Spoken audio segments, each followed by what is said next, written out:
Таңғы ас тәңірден деген. Жей қойыңдар. Күштілігің көп болады, білімді боласыңдар. Кіруге бола ма? Болады, кіре қойыңдана. Жылдам отырамыз ұлдана. Ал балалар, бүгінгі сабағымызды бастайық, е? Бүгін бізде әдебиеттік оқуда өзіміздің жерлес ақынымыз Қалқаман Сариннің тәуелсіздік өлеңін жаттауға берген болатынмын, е? Кім айтамын дейді? Жақсы, Нұрасыл айта ғой. Қалқаман Сарин. Тәуелсіздік сенсің сен мен қымбат, басымызға баға жетпес бердім бақ.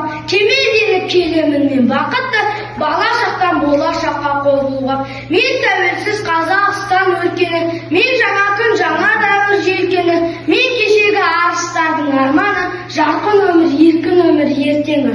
Жақсы, тамаша, Нұрасыл отыра ғой. Келесі кім айтамын дейді, ал аяғы айта ғой. Қалқаман Сарин. Тәуелсіздік сенсің сыйым ең қымбат, басымызға баға жетпес бердің бақ. Кемелденіп келемін мен бақытты, бала шақтан болашаққа қол бұлғап. Мен тәуелсіз Қазақстан өлкені, мен жаңа күн жаңа дәуір желкені, мен кешегі арыстардың арманы, жарқын өмір, еркін өмір ертеңі. Жақсы, тамаша. Мұғалім, сізге бірдеңе айтсам бола ма? Болады, ұлдана, келе ғой.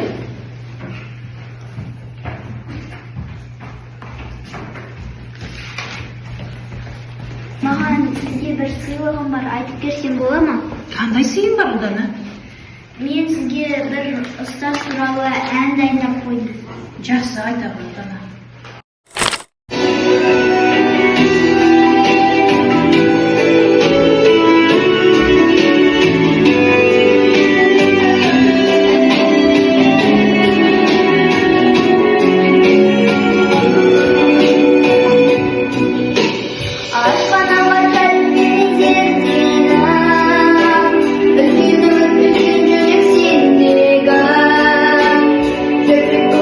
Sen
жайларды. Сергіп қалдық па балалар? Иә.